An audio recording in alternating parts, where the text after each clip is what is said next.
नमस्कार दोस्तों, स्वागत है आपका आपके अपने YouTube channel world best education point में। तो आज की हमारी जो क्लास है वो है रीजनिंग की। तो आइए देखते हैं कि रीजनिंग के हमारे कौन कौन से क्वेश्चन है जो कि हमारे एग्जाम में आते हैं। अभी हमारा जो एग्जाम हमारे नज़दीक आने आ रहा है वो एक तो वीडियो वीडियो यानी ग्राम विकास अधिकारी, तो उसके साथ साथ कांस्टेबल जीडी का भी एग्जाम है 14 या 15 तारीख को। तो आइए देखते हैं, स्टार्ट करते हैं आज के हमारे जो क्वेश्चन है रीजनिंग के जो क्वेश्चन है मैं उनके आपको केवल आंसर बताऊंगा। उसकी जो डिटेल है किस तरह से आंसर आया है वो डिटेल आपको कमेंट सेक्शन में बताना है कि ये आंसर कैसे आया है। तो स्टार्ट करते हैं क्लास को और देखते हैं कौन कौन से क्वेश्चन बनते हैं आज हमारे। तो पहला क्वेश्चन है, एक पुरुष ने एक औरत से कहा, तुम्हारे भाई की इकलौती बहन मेरी माँ है। बताइए उस औरत का पुरुष की नानी के साथ क्या संबंध है। क्वेश्चन आपके सामने है और आंसर भी आपके सामने है, तो आपको वन क्लिक में आंसर देना है। ठीक है, कमेंट सेक्शन में आपको कमेंट करके बताना है। मैं आपको केवल क्वेश्चन बताऊंगा और आंसर आपके सामने है। कमेंट बॉक्स में आपको कमेंट करना है कि इसका आंसर क्या होगा। साथ ही क्लास खत्म होने के बाद में ये क्लास की जो पीडीएफ है आपको टेलीग्राम चैनल पर मिल जाएगी, जो कि आपको हमारा जो डिस्क्रिप्शन बॉक्स के अंदर आपको टेलीग्राम चैनल का लिंक मिल जाएगा। उस लिंक के अंदर आपको इसकी आंसर की प्रोवाइड करा दी जाएगी, पीडीएफ के साथ में आंसर की प्रोवाइड करा दी जाएगी। तो मैं केवल आपको आंसर बताऊंगा, अब उसकी डिटेल आपको बतानी है कि ये आंसर आया तो कैसे आया। रीजनिंग है तो आपको रीजनिंग के अंदर दिमाग तो लगाना पड़ेगा। साथ ही रीजनिंग का जो मतलब होता है वो है तर्क शक्ति, यानी आपको अपनी तर्क शक्ति यानी मानसिक एबिलिटी को दर्शाना है। ठीक है, तो अब इसके अंदर आपको आंसर बताना है कि इसका आंसर क्या होगा। आंसर होगा इसका डी, पुत्री। अब ये आंसर कैसे आया है वो आपको कमेंट सेक्शन में बताना है कि इस तरह से आंसर आया है। ठीक है, आज ये रीजनिंग की पहली क्लास है तो आपको बताना है इसके अंदर कि जो पुत्री आंसर आया है ये किस तरह से आया है। मैं जो इसके अंदर जितने भी क्वेश्चन हैं उन सभी में मैं आपको केवल आंसर बताऊंगा। आपको पूरी डिटेल बतानी है कि ये आंसर निकला तो कैसे निकला। ठीक है, हर क्वेश्चन का अलग अलग आंसर होगा, तो आपको उसका बताना है कि जो उसकी डिटेल है कि हाँ भाई ये इस तरह से इसमें लॉजिक सेट हो रहा है, तो आपको वो लॉजिक बताना है कि ये आंसर आया तो कैसे आया। ठीक है, अगला क्वेश्चन बढ़ता है। ए और बी का अर्थ है ए बी का पिता है, ए माइनस बी का अर्थ है ए बी की पत्नी है, ए गुणा बी का अर्थ है ए बी का भाई है, ए भाग बी का अर्थ है ए बी की पुत्री है। यदि P गुणा R माइनस क्यू हो तो निम्नलिखित में से कौन सा कथन सत्य है। अब आपको इनमें से बताना है कि कौन सा सही है कौन सा गलत है। क्वेश्चन को रीजनिंग के अंदर यह है कि अगर आप क्वेश्चन को ढंग से नहीं पढ़ेंगे तो आपका आंसर हमेशा गलत होगा। तो पहले आप क्वेश्चन को ढंग से पढ़ें और इसका आंसर दें। अभी क्लास ऑनलाइन क्लास है तो मैं आपको केवल इसका आंसर बता दूंगा, बाकी आपको देखना है कि ये आंसर आया कैसे है, किस तरह से बनाया है, क्या लॉजिक लगाया है, ये सब आपको देखना है। ठीक है, तो इसका आंसर होगा ए। बी पी है जो क्यू का ब्रदर इन लॉ है, इसका आंसर ये है। अब ये आंसर कैसे आया आपको जो इसके अंदर निर्देश दिए हुए हैं उन निर्देशों को आपको देखना है, बिठाना है कि किस तरह से ये आंसर बैठा हुआ है। ठीक है, जल्दबाजी किसी को नहीं करनी है। अगला क्वेश्चन देखते हैं। जिस तरह से मछली का संबंध स्कूल से है, आपको बताना है कि इनमें से किसका संबंध किससे है जो इस पॉइंट पे सटीक बैठे, यानी जो मछली और स्कूल के संबंध को सटीक। आपको पता है कि रीजनिंग है तो आपको देखना है कि इसमें कौन सी एबिलिटी जो लगी हुई है, जिसमें कौन सा ट्रिक लगा हुआ है। आपको उसी ट्रिक से दूसरा क्वेश्चन जो इसका बनेगा वो भी उसी तरह से होना चाहिए जो ये मछली और स्कूल से संबंध रिलेटिव करता है। तो आंसर मैं बताऊंगा आपको, लेकिन जो इसका लॉजिक है वो आपको कमेंट सेक्शन में कमेंट करके बताना है कि इसके अंदर इस ये लॉजिक लगने से ये आंसर आया। ठीक है, तो आंसर आपका है ए, यानी वुल्फ और पैक। तो ये लॉजिक कौन सा लगा है ये आपको कमेंट सेक्शन में बताना है। अगला क्वेश्चन, जिस तरह से कलम का लेखक से संबंध है उसी तरह तलवार का किससे संबंध है, आपको कमेंट सेक्शन में बताना है। और टाइम ज़्यादा नहीं लेंगे, आंसर आपको बताता हूँ। इसका आंसर होगा बी। अब आपको लॉजिक बताना है इसके अंदर कि लॉजिक क्या लगा इसके अंदर कि इसका बी आंसर आया। ठीक है, ये सब आपको कमेंट सेक्शन में कमेंट करके बताना है। अगला है, किसी खास कोड में डायलॉग को जैपसॉक लिखा जाता है। डायलॉग को जैकब लिखा जाता है, इस कोड में क्रोकोडाइल कैसे लिखा जाएगा। रीजनिंग का मतलब है कि पहले आपको क्वेश्चन को ढंग से पढ़ना है कि ये किस तरह से लिखा गया है और ये पूछ क्या रहा है, आखिरकार दिया क्या गया है और पूछ क्या रहा है। तो स्क्रीन पर आपके सामने है क्वेश्चन, तो आंसर बताना है आपको। और किस तरह से ये आंसर बना है ये भी आपको कमेंट सेक्शन में कमेंट करके बताना है। मैं आंसर बता देता हूँ आपको। आंसर है इसका ए, SPDCMBJ, ये इसका आंसर बन रहा है। तो आपको बताना यह है कि ये आंसर बना कैसे बना है। ठीक है, अगला क्वेश्चन लेते हैं। क्वेश्चन 6 है और आपको दे रखा है कि 11 का जो रिलेशन है वो 17 से है। तो अब आपको बताना है 11 और 17 का जो रिलेशन है वो ही रिलेशन 19 का किससे है।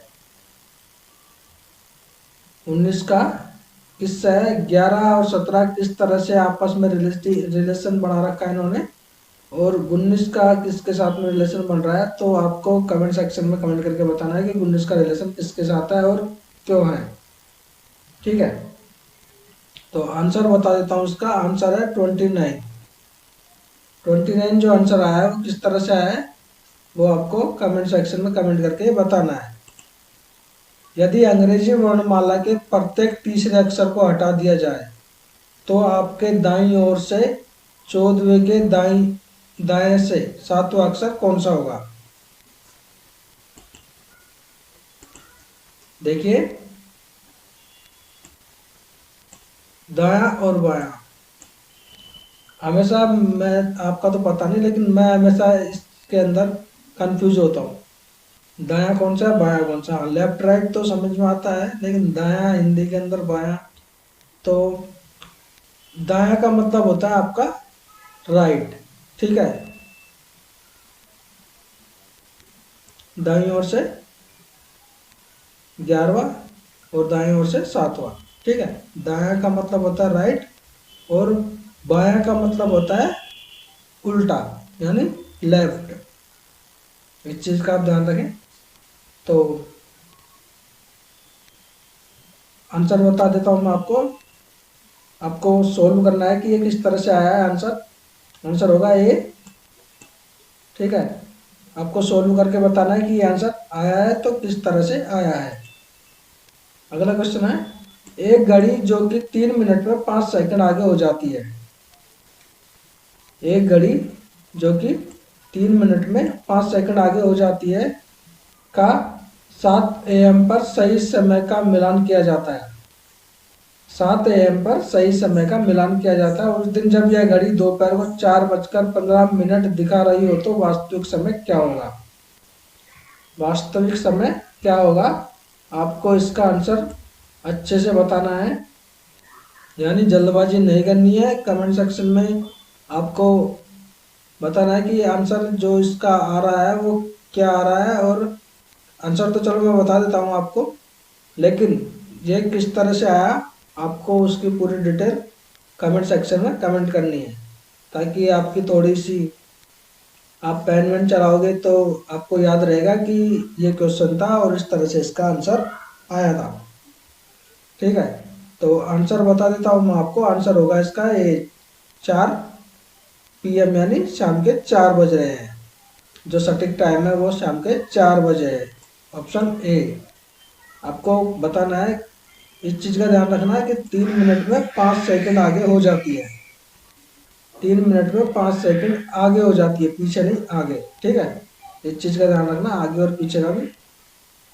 क्वेश्चन अगला देखते हैं। चंद्रमा का संबंध सैटेलाइट से है तो धरती का संबंध किससे होगा? ठीक है, चंद्रमा का संबंध सैटेलाइट से है तो धरती का संबंध किससे होगा? आपको कमेंट सेक्शन में कमेंट करके बताना है कि क्यों जो ये चंद्रमा है उसका संबंध सैटेलाइट से ही क्यों बताया गया है। ठीक है, तो आपको धरती का संबंध बताना है। आंसर मैं बता रहा हूँ आपको, आंसर होगा इसका बी ग्रह। लेकिन ये आंसर क्यों आया, क्या रीजन था इसका, क्या लॉजिक बैठ रहा था, वो आपको कमेंट सेक्शन में कमेंट करके बताना है। अगला क्वेश्चन है, इनमें से कौन सा एक ऐसा है जो अन्य से भिन्न है? आपके सामने 4 ऑप्शन दिए हुए हैं।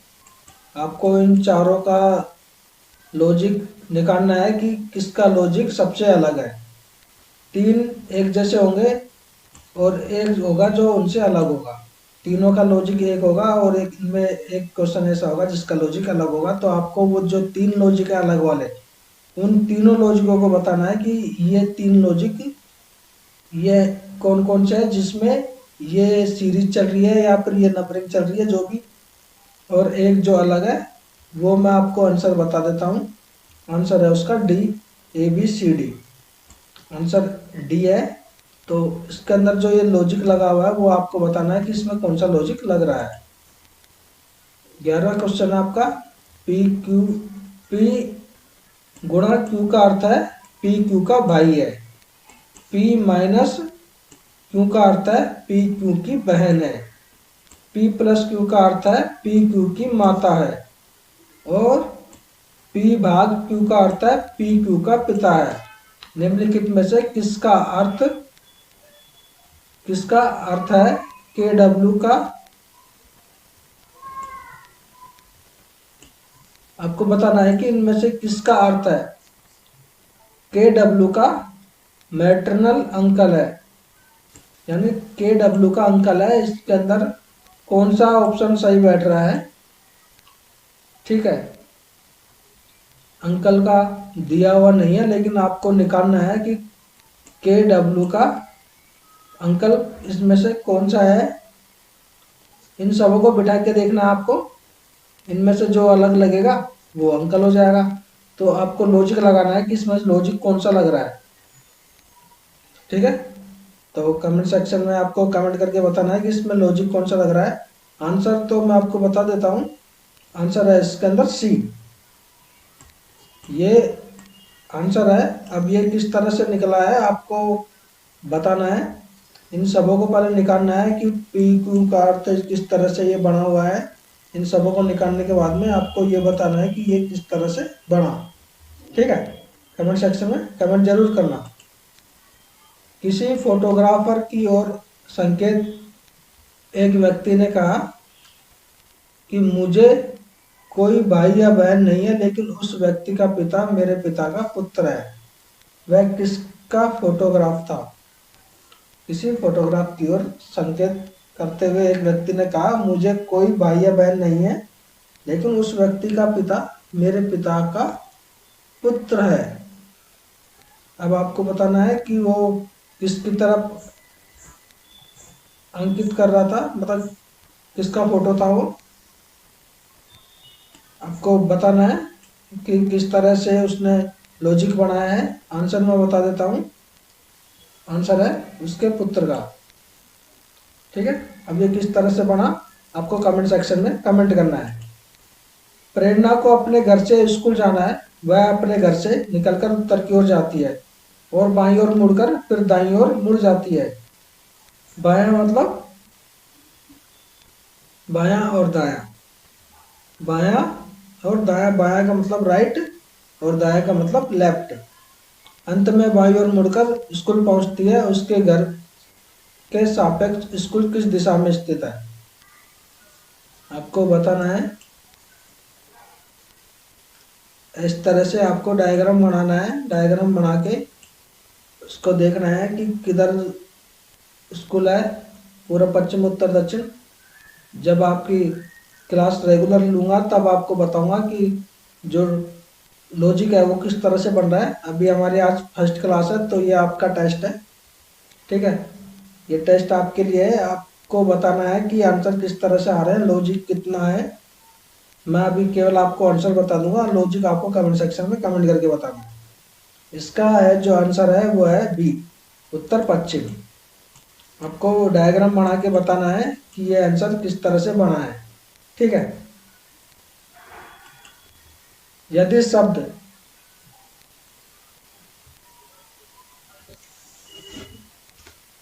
आपको देखना है, जो शब्द है डिस्टिंग डिस्टी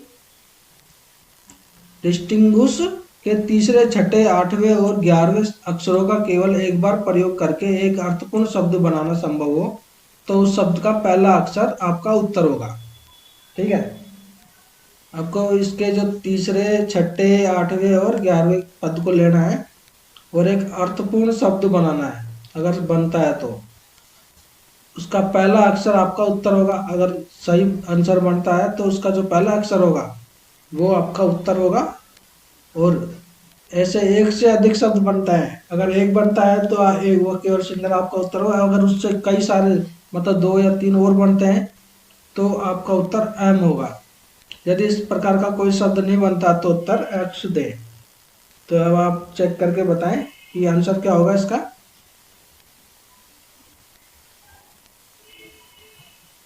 क्या शब्द बनता है? अगर एक ही शब्द बनता है तो आपको जो तीसरा अक्षर है, देखो क्या लिखा हुआ है, 11वें अक्षर को एक बार प्रयोग करके एक अर्थपूर्ण शब्द बनाना है संभव हो तो। अगर वो सब बन जाता है अर्थपूर्ण शब्द तो जो पहला शब्द है अक्षर का वो आपका उत्तर होगा। तो चेक करके बनाना आप, ठीक है। आंसर मैं आपको बता देता हूँ, आंसर होगा एस। जो कि एक अर्थपूर्ण शब्द बन रहा है तो उसमें दे रखा है कि तीसरा, तो तीसरा है जो एस है, यानी अर्थपूर्ण शब्द बन रहा है, इसलिए एम और एक्स से इनकी कोई जरूरत नहीं पड़ रही है, ठीक है। अब वो अर्थपूर्ण शब्द क्या बना है वो आपको बताना है। अगला क्वेश्चन देखते हैं। हरी के फोटोग्राफ की ओर इशारा करते हुए विजय कहता है कि उसकी बहन का पिता मेरी पत्नी की माँ का पति है। विजय किस प्रकार हरि से संबंधित है? कमेंट सेक्शन में कमेंट करके बताना है। और क्या लॉजिक लगा है और क्या संबंध है वो आपको एक डायग्राम द्वारा बताना है। आंसर आपको बता देता हूँ, आंसर है इसका बी, जीजा और या साला। आपस में एक दूसरे से जीजा या साला, ये इनमें संबंध है। तो आपको बताना है कि ये किस तरह से लॉजिक बनता है। अगला क्वेश्चन देखते हैं। यदि शब्द एडवर्टिस्टमेंट के दूसरे, चौथे, 10वें और 12वें अक्षरों का केवल, ये पिछला जो क्वेश्चन था सेम उसी तरह से है। तो आपको बताना है कि इसका आंसर क्या होगा। आंसर मैं आपको कमेंट सेक्शन में दे दूंगा, लेकिन आपको इसको बनाकर देखना है कि ये किस तरह से बना है, ठीक है। आंसर होगा इसका डी, आंसर डी होगा। और आपको बताना है कि इसका जो आंसर है वो क्या बन रहा है, ठीक है। इसमें भी देखिए दूसरे, चौथे, 10वें, तो दूसरा जो शब्द है वो डी से स्टार्ट है, यानी ये अर्थपूर्ण शब्द बन रहा है। तो आपको बताना है कि अर्थपूर्ण शब्द जो बन रहा है वो क्या बन रहा है। कमेंट सेक्शन में कमेंट करके आपको बताना है। नेत्र, निकट दृष्टि, उसी तरह दांत किस तरह से संबंधित है। नेत्र का संबंध जिस तरह से निकट दृष्टि से है उसी तरह दांत का संबंध किससे है। आपको जो लॉजिक है वो लॉजिक बताना है। मैं आपको इसका आंसर बता देता हूँ, बाकी जो लॉजिक लग रहा है वो आपको आंसर में बताना है। जो इसका दांत का जो संबंध है वो पायरिया से है। तो ये नेत्र का जो संबंध इसमें निकट दृष्टि, ये किस तरह से संबंध किया है उसी तरह से दांत का पायरिया से किया है, तो आपको जो लॉजिक लगा है इनमें वो लॉजिक बताना है कि इसमें जो लॉजिक लगा है वो कौन सा है। जो क्वेश्चन है ये हमारा, ये दर्जियों का जो सूट से है, उसी तरह से ये जो चार ऑप्शन दिए हुए हैं इनमें से जिस तरह से दर्जी का संबंध सूट से है, उसी तरह इनमें से किसी एक का संबंध आपस में इससे मिलता जुलता है, इसी से रिलेटेड है ना। तो आपको देखना है कि दर्जी का काम क्या है, सिलना सूट, है ना। तो दर्जी तो और कुछ भी सिल सकता है, जरूरत तो ना सूट सिला। तो आपको ये लॉजिक देखना है कि इसमें लॉजिक लगा क्या है, ठीक है। तो कमेंट सेक्शन में आपको वो लॉजिक बताना है। आंसर मैं बता देता हूँ आपको। आंसर है इसका संपादक पांडुलिपि, ठीक है। आंसर आपको बता दिया गया है और अब आपको बताना है कि इसमें लॉजिक क्या लगा है। भारी, फेट, खुशी। आपको बताना है कि भारी का जिस तरह फेट से संबंध है, उसी तरह खुशी का संबंध किससे है। भारी, फेट, खुशी ये सारे एक जैसे ही हैं। आपको बताना है कि इसका जो आगे का जो वर्ड है वो क्या आ रहा है और किस तरह से आ रहा है। कमेंट सेक्शन में कमेंट करके आपको ये लॉजिक बताना है। आंसर इसका होगा आनंद। तो आपको बताना है कि यहाँ पर जो ये आनंद शब्द आया है वो किस तरह से आया है। आज का लास्ट क्वेश्चन है हमारा, इनकम प्रॉफिट से उसी प्रकार संबंधित है जिस प्रकार एक्सपेंडिचर यानी खर्चे संबंधित है किससे। कमेंट सेक्शन में कमेंट करके आपको बताना है कि इनकम जो है वो प्रॉफिट से उसी प्रकार संबंधित है जिस प्रकार एक्सपेंडिचर संबंधित है किससे, लॉस से। लेकिन ये किस तरह से संबंधित है वो आपको कमेंट सेक्शन में कमेंट करके बताना है कि इसमें लॉजिक ये लगा है। आपको लॉजिक जो लगा है वो लॉजिक आपको बताना है, ठीक है। ये सभी आपको पीडीएफ जो है टेलीग्राम चैनल पर मिल जाएगी और टेलीग्राम चैनल का लिंक आपको डिस्क्रिप्शन में मिल जाएगा। तो आप क्लास को शेयर करना ना भूलें। साथ ही इन सभी क्वेश्चनों का जो लॉजिक है उन लॉजिकों को कमेंट करके ज़रूर बताएं कि इनमें ये लॉजिक लगा है, क्योंकि अब अगर आप खुद प्रैक्टिस करके नहीं बताओगे तो आपको पता कैसे चलेगा कि ये लॉजिक इसमें लगा। अगर मैं इन सब ये लॉजिक आपको बता दूंगा तो फिर आप प्रैक्टिस नहीं करोगे, आप केवल क्लास देख के और इसको स्किप करके छोड़ दोगे। तो आपको थोड़ा पेन लेना है और कॉपी पर उसको चलाना है। आप चलाओगे तो आपको याद रहेगा, देखने से याद नहीं होगा। देखने के साथ साथ आपको लिखना भी है, सोल्व भी करना है। मैथ के सवाल जैसे करते हो आप उसी तरह रीजनिंग के सवाल भी करने हैं, ठीक है। तो आज की हमारी क्लास यहीं पर समाप्त होती है। अगली क्लास में हम आपसे फिर मिलेंगे नए क्वेश्चनों के साथ में। तब तक के लिए थैंक यू, धन्यवाद।